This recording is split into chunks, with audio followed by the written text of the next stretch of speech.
How to delete hidden photos on iPhone. To get started, first of all go ahead and open up the Photos application on your phone. Here, you can view all the photos and videos on your phone.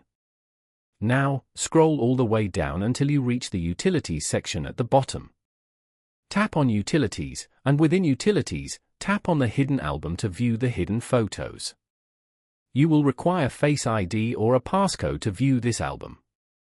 This album is where all photos and videos that you have previously marked as hidden are stored. Now, open the photo that you wish to delete from here.